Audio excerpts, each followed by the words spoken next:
CSU के अजीम और जलील नाम में आप सबकी सलामती हूँ। मेरा नाम फ़रक, आप सबके सामने हाजिर हूँ आपके अपने चैनल कलाम हक पर। आज का जो हमारा टॉपिक है वो है दुआ करने का तरीका। लास्ट टाइम हमने बाइबल को पढ़ने के तरीके पर गौर किया था, इस दफ़ा हम दुआ करने के तरीके पर गौर करेंगे।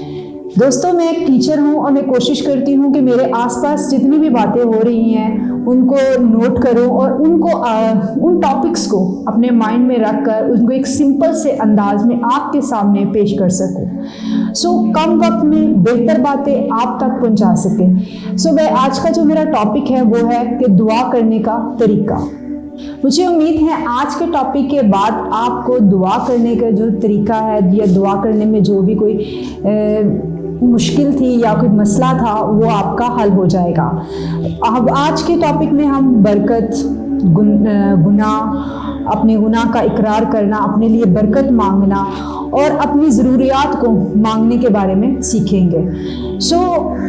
हम देखेंगे कि खुदा के साथ, अगर हम खुदा के फर्जंद हैं तो खुदा के साथ हमारी रफ़ाकत जो है वो मजबूत हो जाती है। जब हम खुदा के फर्जंद बन जाते हैं तो खुदा के साथ हमारी रफ़ाकत जो है वो मजबूत हो जाती है। तो खुदा के साथ रफ़ाकत को बनाए रखने के लिए हमें क्या करना चाहिए? दुआ करनी चाहिए। जब खुदा के साथ हमें अपनी रफ़ाकत को बनाए रखना है तो इसके लिए हमें दुआ करना बहुत ज़रूरी है। जब हम खुदा के फर्जंद हैं तो हमें अपने आसमानी बाप से गुफ्तगू करनी है और उससे गुफ्तगू करने के लिए हमें दुआ करनी है। जब हमारा बहुत से ख़ास तरीके हैं, जो हमारा आसमानी बाप जो है वो हमसे गुफ्तगू अपने कलाम के ज़रिए करता है। जब हम उसकी आयात को पढ़ते हैं तो हमें पता चलता है कि हमारा आसमानी बाप जो है वो हमसे क्या गुफ्तगू करना चाहता है। तो जब हम दुआ करते हैं तो हम उससे बातें करते हैं। जब वो हम उसके कलाम को पढ़ते हैं तो वो हमसे बातें करता है और जब हम दुआ करते हैं तो हम उससे बातें करते हैं। हमारे खुदा से बातें करने का जो तरीका है इसे बाइबल मुकद्दस में भी दुआ कहा गया है। जब हम दुआ करते हैं तो हम खुदा से बातें करते हैं। जब हम कलाम को पढ़ते हैं तो खुदा हमसे बातें करता है। अजीज़ों, आसमानी बाप से बातें करने के लिए हमें बाइबल को पढ़ने की ज़रूरत है। दुआ करने से बातें करना, खुदा से बातें करना है। चूँकि खुदा के फर्जंद हैं तो आप दिलेरी से, आज़ादी से उससे बातें कर सकते हैं। जो भी आपने बात कहनी हो आप खुदा से बिला झिझक कोई भी बात अपनी उसके साथ, अपनी दिल की जो भी बातें हैं, जो आपकी मुश्किलात हैं, जो भी आपकी परेशानियाँ हैं, आप उससे आसानी से शेयर कर सकते हैं। आपको कोई भी रुकावट नहीं है, आप पूरी आज़ादी से अपनी बात उसके साथ शेयर कर सकते हैं। जब भी कोई बच्चा एक खुशगवार ख़ानदानी माहौल में पलता है, बढ़ता है, तो वो अपने बाप से अपनी जो भी उसकी कोई दिल की बात होती है वो आसानी कह सकता है। उसको किसी बात का डर नहीं होता क्योंकि वो किसी भी रुकावट में नहीं है, किसी भी बंदिश में नहीं है, कैद में नहीं है कि उसे डर होगा कि फलां बात में मुझे डांट पड़ जाएगी अपने पापा से। तो इसलिए वो अपनी बात जो है वो पूरी दिलेरी से, पूरी आज़ादी से अपने बाप से कह सकता है। इसी तरह हमें भी किसी बात का डर नहीं है, हम भी अपने बाप से बआसानी अपनी बातें कह सकते हैं। जिस तरह हमें यकीन है कि हमारा बाप जो है वो हमारी बातों में दिलचस्पी लेगा, हमारा आसमानी बाप हमारी बात को सुनेगा, तो हम अपनी बात जो है वो पूरी बहुत दिलेरी से उससे कह सकते हैं, ताकि हम जो भी छोटी से छोटी जो हमारी बात है वो हमसे कर सकते हैं। बाइबल मुकद्दस में लिखा है कि बिला नागा दुआ करो। हमारे जो मुसलमान बहन भाई हैं वो दिन में 5 दफ़ा नमाज पढ़ते हैं, लेकिन हम पे तो ऐसी कोई पाबंदी नहीं है कि फिक्स टाइम है कि आपने 5 इसी टाइम पे नमाज पढ़नी है। लेकिन खुदा ने क्या कहा है कि बिला नागा दुआ करो। हमें मसीहियों को ऐसी कोई भी पाबंदी नहीं है, बल्कि ये हुक्म है कि बिला नागा दुआ करो। इसका मतलब है कि हम दुआ या ज़िंदगी बसर करें, दिन या रात, हर लम्हा खुदा की मामूरी में, उसकी हजूरी में गुजारें।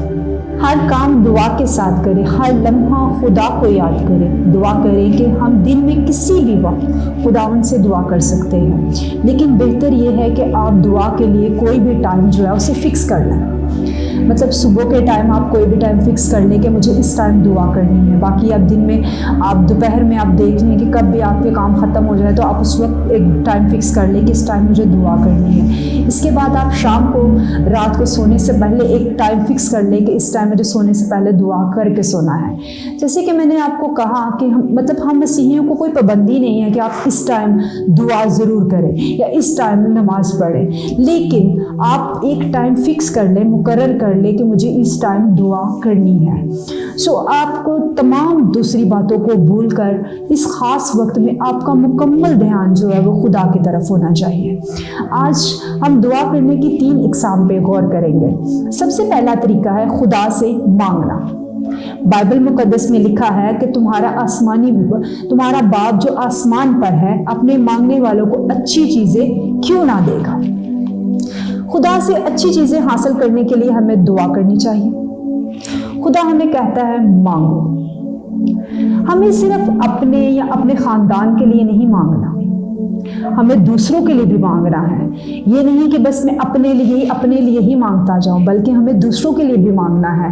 ہمیں خدا سے اپنی ضرورت کی چیزیں مانگنی ہے تو دوسروں کے لیے شفا مانگنی ہے، خاندان کی خوشی، کلیسیا کی بڑھوتی کے لیے دعا کرنی ہے. اس کے بعد ہے دوسری قسم ہے کہ خدا کی حمد و تعریف. بعض دفعہ ہم اپنی دعا میں صرف ضرورت کی چیزیں مانگتے ہیں. ہم صرف خدا سے لیتے رہے اور اس کو کچھ دینا، یہ کوئی اچھی بات تو نہیں نا. یہ اچھی بات ہے کہ ہمیں ہمیشہ صرف لیتے ہی رہنا چاہیے، بلکہ کچھ نہ کچھ ضرور دینا چاہیے. ہم خدا سے اپنی نجات اور اس کے علاوہ بہت سی برکتیں مانگ سکتے ہیں، اس سے حاصل کر سکتے ہیں. لہٰذا ہمیں صاف دل سے اس کا شکر ادا کرنا چاہیے. دعا کے لیے مخصوص کیے گئے وقت میں، اپنے فارغ وقت میں خدا کی حمد و تعریف اور اس کا شکر ادا کرنا چاہیے.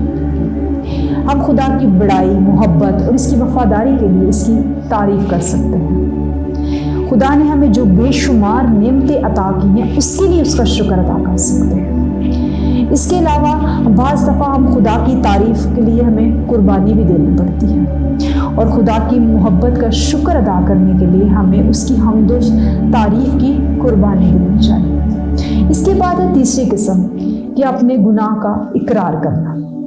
اگر ہم اپنے گناہوں کا اقرار اپنے خدا کے سامنے صاف دلی سے کرتے ہیں، اس کا شکر ادا، اس کو کہتے ہیں کہ میرے سے یہ گناہ ہو گیا ہے، خدا یہ صبح آپ مجھے معاف کر، تو مجھے یقین ہے کہ خدا آپ کو معاف کرتا ہے. لیکن یہ نہیں کہ آپ ابھی اس سے اپنے گناہوں کی معافی مانگے اور دوبارہ پھر وہی گناہ کریں.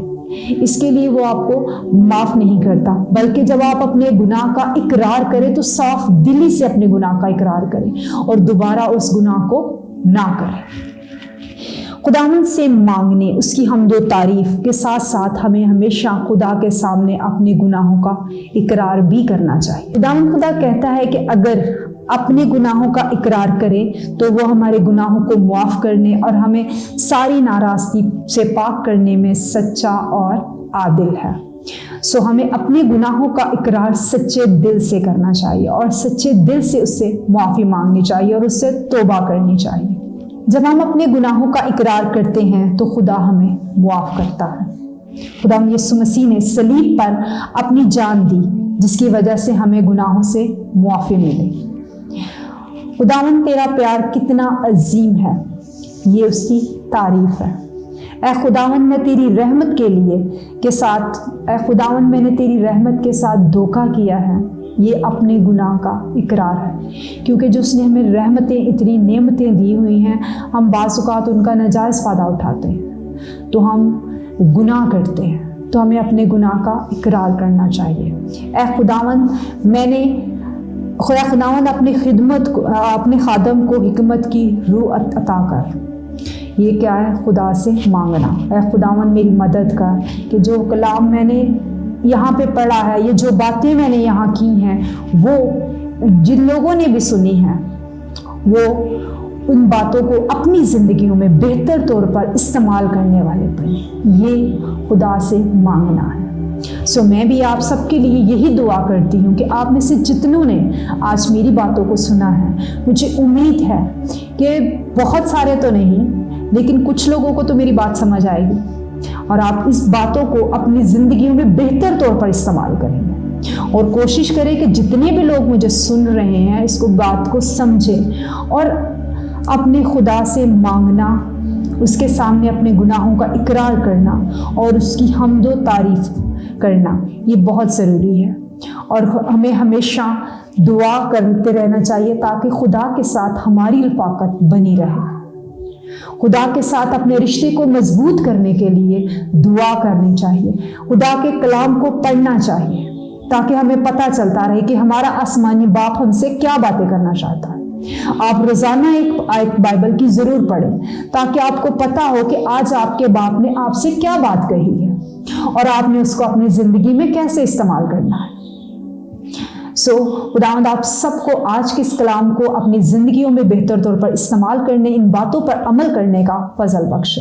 خداوند آپ سب کو بہت برکت دے، آمین۔